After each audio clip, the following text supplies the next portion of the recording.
Boa tarde, pessoal. Bem-vindo a mais uma palestra aqui no palco do Connected Future. Obrigado pela presença de vocês. Queria, por favor, todo mundo recebesse com uma salva de palmas Marcelo Tripoli, CEO da Siemens e colunista da CNN.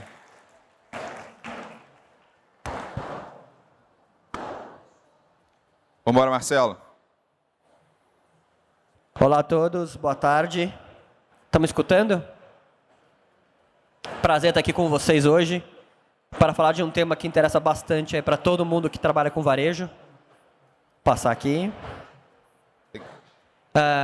Um pouquinho do background de por que eu fui chamado para falar aqui hoje aqui no Vertex Day.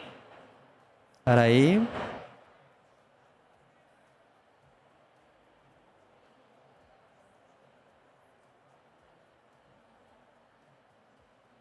Vamos lá.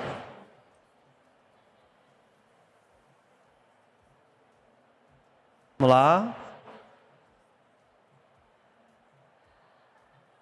Bom, voltando aqui. Um pouquinho do que eu fui chamado hoje para falar aqui com vocês no Vertex Day é um pouco da experiência que eu desenvolvi. Opa, espera aí, gente.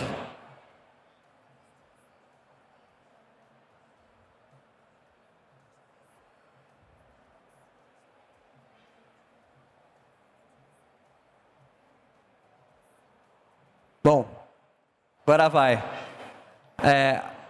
A minha empresa ela tem uma área forte de retail media que atua nas duas pontas, tanto na ponta do varejo de um lado, quanto na ponta da indústria do outro. Tá? Então, a gente tem aqui operações de varejo, onde a gente ajuda os varejistas a subir essa operação de retail media, e do outro lado, a gente tem clientes na indústria que atuam na ponta de ser o comprador da mídia de retail media, e a gente, então, ajuda a montar esse ecossistema. A gente vai discutir um pouco o benefício desse ecossistema e por que esse ecossistema tem funcionado tanto para o lado da indústria quanto para o lado do varejo. Só meus slides voltarem aqui. Só dá minha ajuda aí, gente? O pessoal está trabalhando nisso.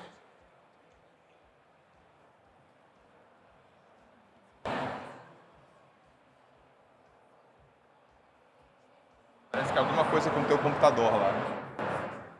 Testado, né? Tá, exato. Agora ele está deixando a tela branca aqui atrás, mas o retorno está funcionando.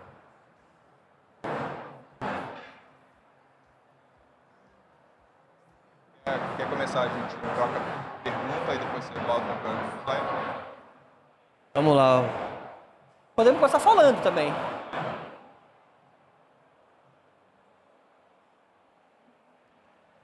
Vamos adaptar, Marcelo. Inovação é sobre adaptação, certo? Quem sabe faz ao vivo, sem PPT, é isso? isso? Tá bom. Vamos lá. Vamos lá. Marcelo, acho que você vai começar endereçando um assunto, o retail media é um assunto que eventualmente vai começar a aparecer aqui no painel de trás, mas ele é um assunto que tem sido muito falado, principalmente quando a gente fala de lucro pós-pandemia é rei, certo? Por que retail media vai ser tão relevante para o mercado? E como? Bom, assim, o principal interesse dos varejistas em retail media é muito simples. Melhora da margem do negócio. Né? A gente sabe que varejistas, no geral, são negócios de baixa margem. Dependendo da sua categoria, essa margem, o EBITDA pode estar girando entre 5% e 15% do negócio. Varejo alimentar tem uma margem bem mais baixa, varejo de farma uma margem um pouquinho melhor. Mas, independente da área do varejo, a margem é muito baixa. E aí, Rodrigo, o negócio que a margem é baixa, o que acontece é que você precisa... Qualquer tipo de receita adicional vai direto para a última linha, né? Então, o principal motivador de você ter uma operação de retail media é o fato de você conseguir fazer com que você melhore, usando o ativo que você já tem no teu varejista, que você melhore a margem usando um ativo de dados que você tem. Acho que agora dá para passar aqui. Né? A gente olha aqui um pouquinho do mercado de publicidade. O mercado de publicidade, ele tem aqui, ele passou por um primeiro momento de focado em busca, em search, foi para a parte de redes sociais e aí entra a parte de retail media. Então a gente olha aqui esse gráfico, a gente vê aqui a Amazon aqui surgindo como um player relevante. Esse mercado é um mercado de 36 bilhões de reais, o mercado de publicidade online no Brasil. Quando a gente olha aqui, esses 36 bilhões, a gente vê que o mercado de search social ele representa 85% do mercado. Então tem 15% do mercado que pode ser endereçado por outros players. Quem são esses outros players que têm endereçado? A gente vê aqui uma série de varejistas aqui endereçando, né? Então, você Mercado Livre, Falabella, Amazon. Então, pela primeira vez, esse bolo da publicidade está sendo disputado por outros players. E o porquê? Esse aqui é o slide mais importante da apresentação. Por que o Retail Media ele é relevante? Por que o Retail Media ele é de interesse de quem compra publicidade? Ele tem uma diferença fundamental. Quando a gente olha a publicidade online e offline e olha o Retail Media permite com que o anunciante tenha a intenção de compra real de quem comprou produtos similares. Ou seja, se você faz uma campanha baseada em Retail Media, você está fazendo uma campanha baseada em quem comprou. Então, se você está vendendo fralda para recém-nascido, você consegue rodar uma campanha baseada em mães compradores de fralda, compradores de produtos similares. Então, a gente tem um targeting, uma capacidade de assertividade de público-alvo que você não tem nem na publicidade offline, nem na publicidade online. Além disso, a gente tem uma capacidade de mensuração de vendas. Qualquer um que investe em marketing quer entender o impacto da ação de marketing em vendas e o Retail Media permite fazer isso. E aqui é o que eu estava falando para vocês, né? Quando a gente olha os varejistas, né, a gente vê que os varejistas têm margens bastante apertadas. Aqui as margens divulgadas por empresas de capital aberto. E o Retail Media, ele entrega entre 60% e 80% da receita dele vai direto para o bottom line. Ou seja, operar uma área de mídia dentro de um varejista permite que você acrescente daquela receita adicional de mídia, quase 80% daquilo vai direto para o teu EBITDA. Ou seja, é uma operação que traz mais receita, mas traz mais lucro para o varejista. E o que é interessante, alinhamento de conceito. Retail Media não é só busca patrocinada dentro do site, do aplicativo do varejista. Durante muito tempo, a parte de sponsor products, que nasceu com a Amazon lá atrás, e hoje várias varejistas colocam, foi sinônimo de Retail Media. Hoje você tem um Retail Media que ele é o on-site, e você tem um Retail Media que ele é o off-site. O Retail Media off-site, ele é realmente a principal novidade do mercado, que é você pegar o dado do varejista, de quem comprou um produto, e levar esse dado para a TV conectada, levar esse dado para o YouTube, para o TikTok, para a Meta, para o Google, e usar esse dado fora do ambiente do varejista. Isso é muito interessante, principalmente para varejistas que têm muito mais volume de transações em lojas físicas do que e-commerce. Porque se você é um varejista que o teu negócio é na loja física, não adianta você monetizar o Retail Media com o teu site. Não vai ter escala, não vai ter volume. Então, aqui, o off-site abre uma possibilidade de um varejista focado em lojas físicas conseguir monetizar os seus dados. Agora, como fazer? Como que você, varejista, pode fazer uma operação de Retail Media? O que você precisa para colocar de pé uma operação de Retail Media? Você precisa de, basicamente, 5 áreas de conhecimento. Você precisa ter um produto, que é a tua oferta. O que você vai oferecer? Banner, busca patrocinada, aluguel de dados, ou seja, o produto de mídia precisa estar disponível para ser comprado. Você precisa fazer marketing, ou seja, você precisa ser percebido pelo ecossistema de compradores de mídia como um player de mídia, o que não é natural para o varejista, né? Então você precisa estar em eventos, você precisa comprar anúncios, você precisa ter um time comercial, você precisa fazer um trabalho de marketing. Você precisa ter o time de vendas, alguém precisa vender essa mídia. Você precisa ter o time de operação que vai entregar essa mídia e você precisa ter a parte de mensuração e insights. Agora, além disso tudo, desses 5 pontos, tem uma coisa que é fundamental você ter, que é transações identificadas, né? O Retail Media, ele parte do princípio que o varejista vai ter o máximo possível de pessoas que passam pelo seu checkout, seja checkout no e-commerce ou seja checkout na loja física, identificado, que é, eu sei quem é aquela pessoa, eu tenho o celular daquela pessoa e eu sei o que ela comprou. Sem essa matéria-prima, não se faz Retail Media. Então, a pergunta que cada varejista tem que se fazer é qual que é o percentual de transações identificadas, né? Você pega hoje uma farmácia como a Pague Menos e ela tem mais de 97% de transações identificadas. Farmácia é um canal que fez isso há muito tempo. Ninguém passa pelo checkout de uma farmácia sem dar o seu dado. Aí, se você está numa loja de vestuário, num supermercado, vai caindo esse dado. Então é muito importante que você tenha o máximo possível de transações identificadas. E do lado do anunciante, do lado de quem está comprando a mídia, por que o retail media tem se tornado tão sexy para quem compra a mídia, para uma indústria, por exemplo? É basicamente dois motivos. A capacidade de targeting, né? Então, se você está fazendo um targeting da sua campanha, o targeting de uma campanha de retail media é muito mais preciso porque ele está baseado em dados reais de compradores reais.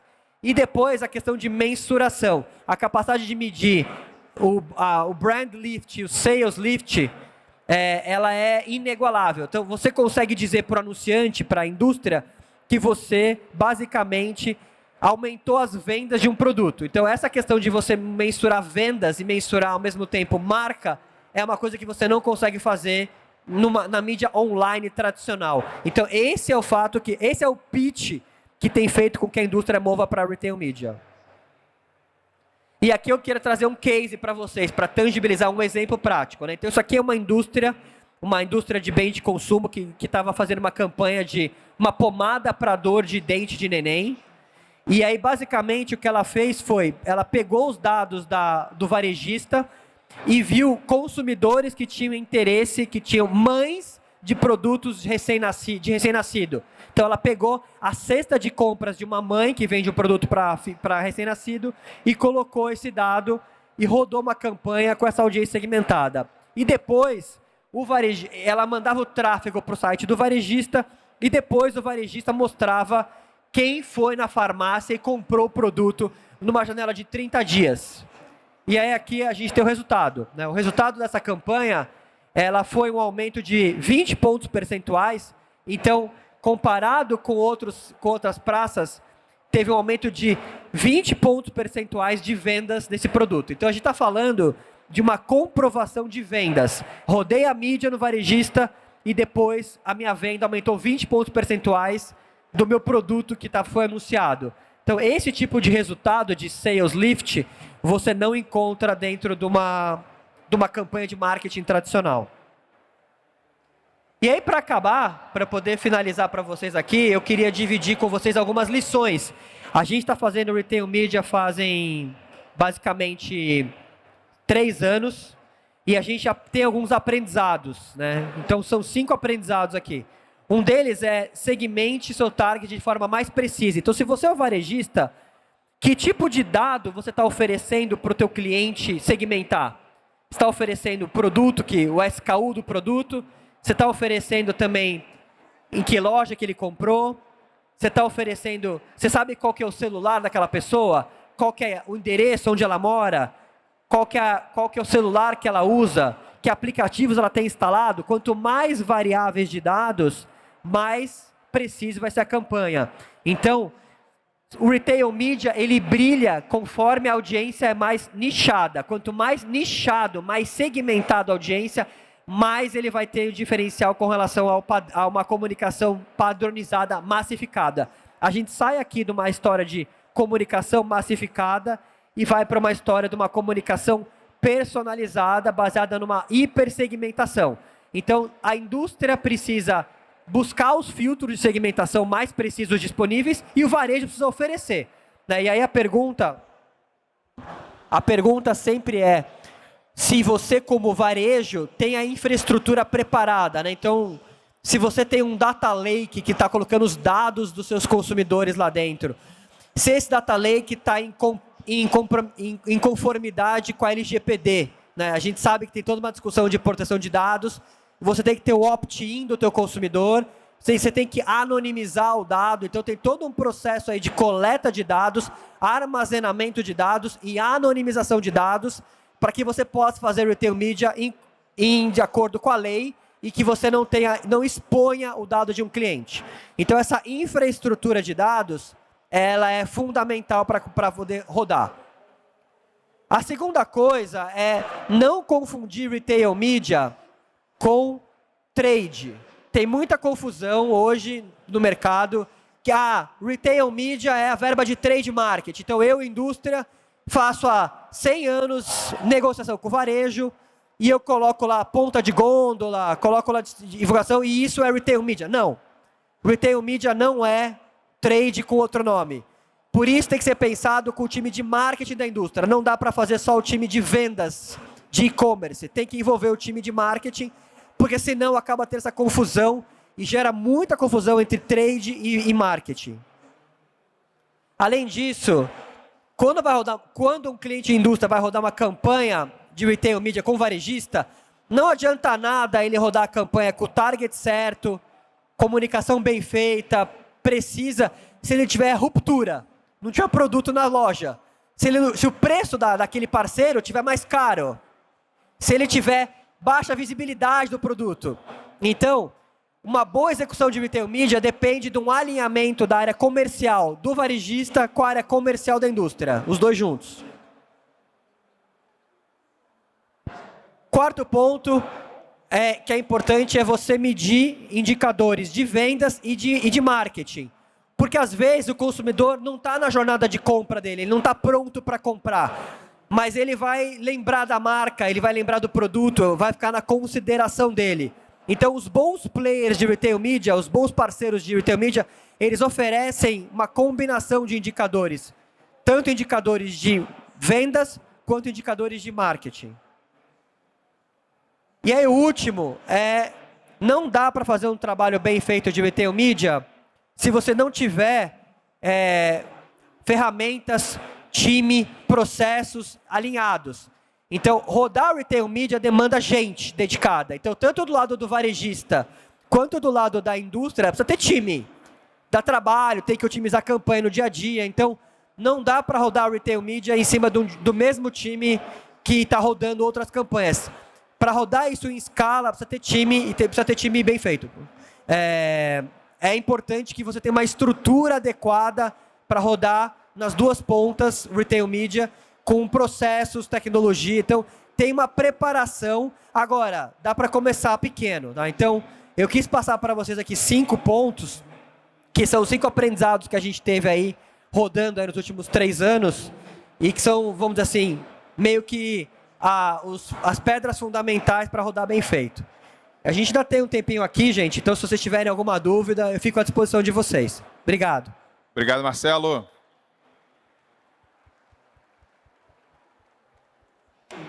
Pessoal, a gente vai começar a responder perguntas agora. Quem quiser, por favor, quem tiver pergunta, levanta a mão, a gente vai levar o microfone até vocês. Marcelo, vou começar com uma pergunta aqui. Eu acho que quando a gente fala de retail media, o trabalho mais claro e mais direto, a gente está falando de D2C, a indústria que está vendendo nos grandes marketplaces. Essa é a única oportunidade que tem no retail media? Não, definitivamente não. A verdade é que o retail media, você rodar uma campanha de marketing usando dados de compradores reais, serve, por exemplo, para lançar um carro, serve, por exemplo, para lançar um novo iogurte, qualquer produto, porque você vai garantir que quem vai ver aquela propaganda do novo iogurte, que pode ser uma propaganda ainda no topo do funil, ou seja, de consideração e awareness, é compradores de iogurte. Né? Então, eu acho que o grande pensamento novo do retail media é usar a informação de compradores do varejo como audiências mais qualificadas para rodar a minha campanha. Seja uma campanha de marca ou seja uma campanha de vendas. Né? A gente percorre o funil inteiro usando esse dado. Então, vou dar um exemplo. Por exemplo, que eu acho que fica bem tangível, e nesse caso nem é de um varejista. Uma marca de luxo quer vender um carro, um Porsche, de 800 mil reais. Se ela for usar a segmentação do Instagram, ela pode começar a entregar uma campanha para quem curte a página do Instagram da Porsche. E muita gente pode curtir o Instagram da Porsche, mas não é um comprador de Porsche. Agora, se você roda uma campanha no Instagram, pegando que a pessoa tem um iPhone 16, que ela mora na Leopoldo Couto, que ela trabalha na Faria Lima, que ela de final de semana vai para a Fazenda Boa Vista, ou seja, tem uma série de informações, que ela tem o aplicativo instalado de triatlon no celular dela.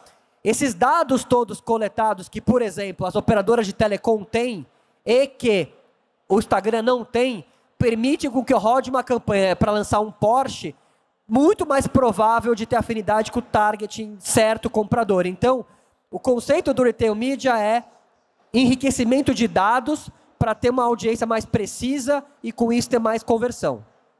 E a minha última pergunta aqui, antes da gente receber pergunta do público, é o seguinte. Retail Media. A gente começa com Retail Media nos grandes players. Então, a gente está falando de Mercado Livre, Americanas, Amazon. Começou aqui. Mas o limite é aqui, até onde que você vê que o Retail Media vai se expandir? Quão poderoso isso vai se tornar? No mercado americano, que é o mercado já mais maduro nesse assunto, a gente começa a ver trading desks e ad networks de retail media. Então, se eu sou um varejista menor, se eu não tenho a escala do Magalu, a escala do Mercado Livre, o meu inventário, os meus dados talvez isoladamente não sejam competitivos para eu vender para a indústria. Agora, se eu junto o meu dado, se eu sou um supermercado de Manaus, e junto o meu dado com o supermercado de Salvador, de outras regiões, isso vira uma rede de dados, né? Então a gente começa a ver uma discussão no Brasil, que já acontece nos Estados Unidos, de criação de ad networks, e aí a indústria vai comprar daquela rede e aquele dinheiro vai ser rateado entre todos os varejistas. Então o que a gente está vendo isso é novo, não está funcionando ainda em escala no Brasil, mas é para onde vai esse mercado. Interessante, que ele tem uma similaridade com o mercado de telecom, que acaba funcionando assim, né? Cada um monta a sua rede, no final todo mundo usa e distribui o valor. Isso. Na verdade, é o poder da rede conectada, do ecossistema conectado. Boa. Alguém tem alguma pergunta aqui para o Marcelo? Consegue trazer o microfone aqui? Quem tiver pergunta, levanta a mão, por favor. Tudo bem, boa tarde. Meu nome é Camila, tenho um e-commerce há 12 anos, nativa digital, aí nos primórdios do digital. Eu trabalho com muitos lançamentos de marcas, né? Apesar do meu nicho ser muito específico, eu trabalho com gatos. E o nome da minha loja é Boutique do Gato. Eu tenho uma dificuldade muito grande em mostrar para a indústria o poder, né, desse investimento no canal nichado. Então, eles não conseguem entender que uma verba, que seja R$1.000, R$2.000, R$3.000 mês, vai fazer que o produto dele chegue dentro do consumidor dele de uma forma muito mais assertiva. Queria saber qual é a dica que você me dá aí para abrir a cabeça da indústria, principalmente do mercado pet, que hoje é um mercado muito grande, fala-se muito em números, né? Mas o número é muito ligado à ração, só ração.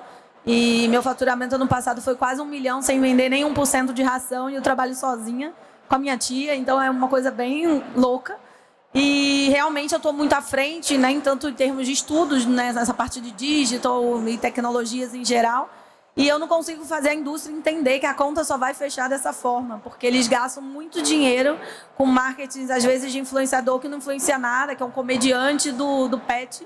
E eles não conseguem chegar, às vezes não investem nem em feiras, né, técnicas. E aí eu queria saber qual a dica aí que você me dá para melhorar. Bom, primeiro, parabéns aí por estar empreendendo, pela resiliência, né? Empreender no Brasil é sempre um exercício de resiliência gigantesco. Então, parabéns pelo teu trabalho. Duas dicas. A primeira, o que eu acabei de falar aqui sobre essas redes de publicidade, essas ad networks, assim que elas estiverem disponíveis, você vai poder conectar o teu negócio com elas e aí a grande indústria Royal Canin ou a grande indústria de fabricante de produtos que não querem comprar especificamente de um varejista, você vai poder se beneficiar dessa rede.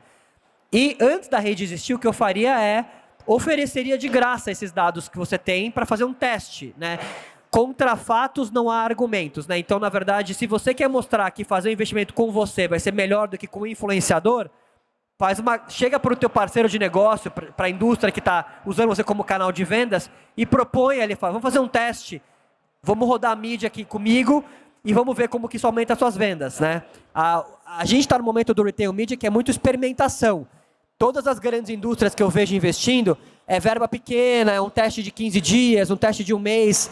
Eu me sinto que nem na época da internet em 98, 99, que era muito ainda um processo de test and learn. Então eu acho que você propor testes e mostrar com dados o resultado é o melhor jeito de você quebrar essa inércia negativa. O ser humano adora inércia. Boa. Parabéns também para você. Eu vou agregar aqui, é o seguinte, acho que se os dados, eu vi você tirando várias fotos, né? Acho que os dados é a primeira coisa para te ajudar. Algumas indústrias vão estar atrasadas, né? Lagging behind. Então os dados vão te ajudar a mostrar que tipo de indústria você quer ser. Essas indústrias, mostrando as experiências do mundo, estão andando nesse caminho. Então eu estou abrindo uma oportunidade para você.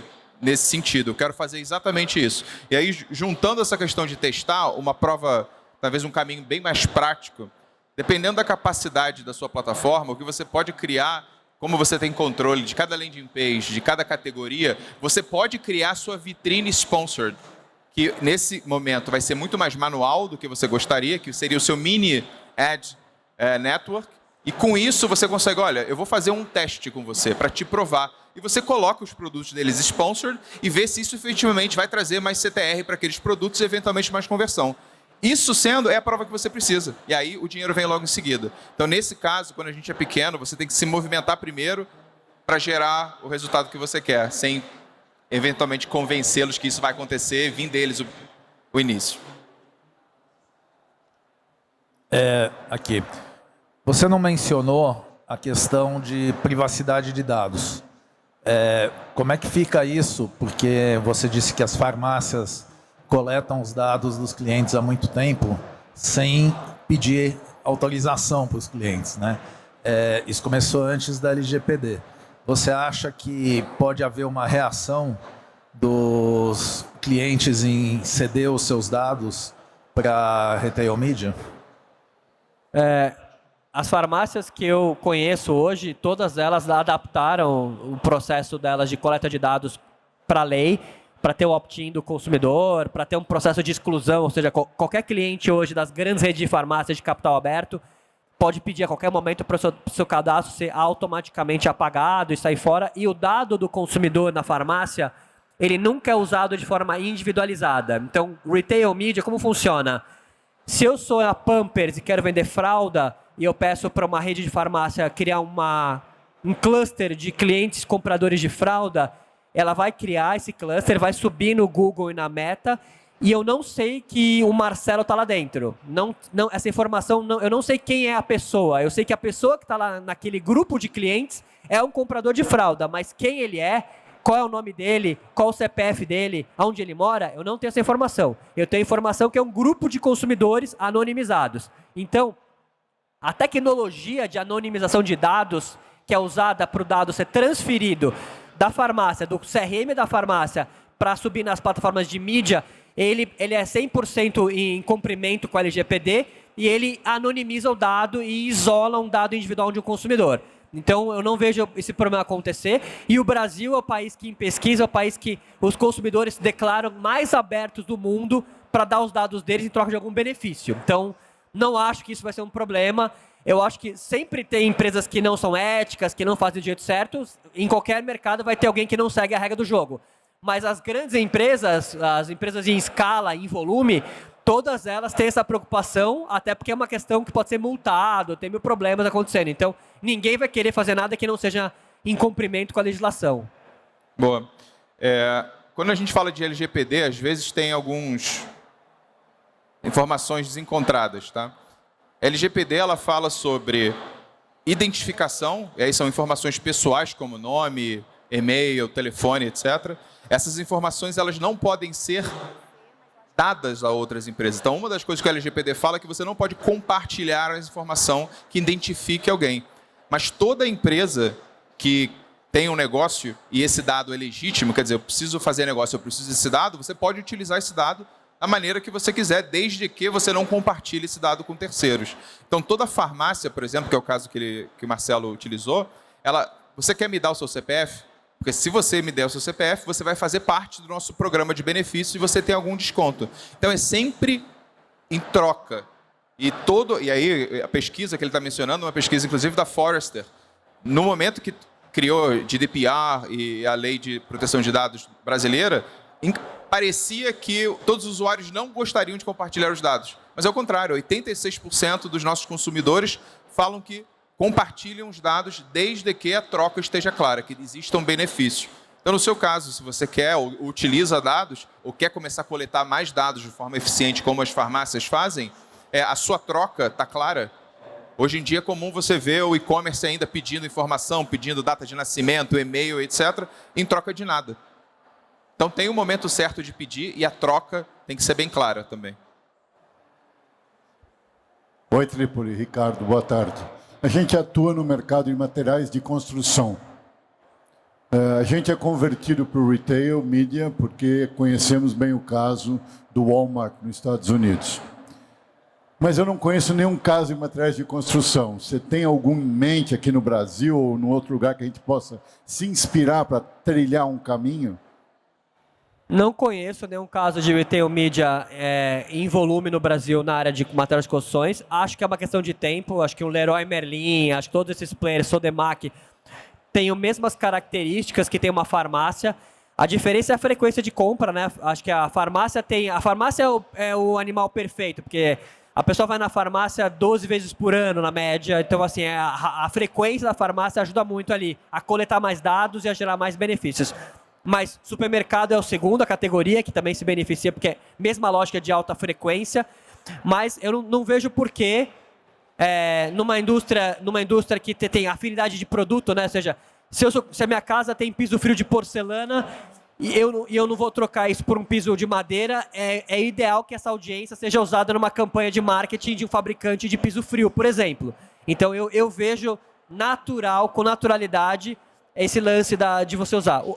As indústrias de varejo que têm penetração do e-commerce maior são as que estão indo mais rápido para retail media. Motivos óbvios. As indústrias de varejo que têm penetração de e-commerce menor são as mais lentas.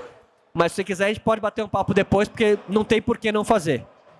A gente está no final aqui para encerrar, Ricardo, mas a minha ponderação no seu caso, não sei qual é a marca que a gente está trabalhando, mas a gente vê que o que funciona no retail media é quem tem marca forte. Então, se isso e como isso vai virar tendência para o mercado, se você não começar a trabalhar a sua marca para o consumidor direto hoje, o retail media nunca vai funcionar para você, ou muito mais difícil de funcionar versus outras que tenham marcas relevantes perante o olho do consumidor. Então, trabalhar com produtos de alto valor agregado e alta percepção de marca é o caminho. Marcelo, queria te agradecer pelo bate-papo. Obrigado. Obrigado, gente. Obrigado, pessoal.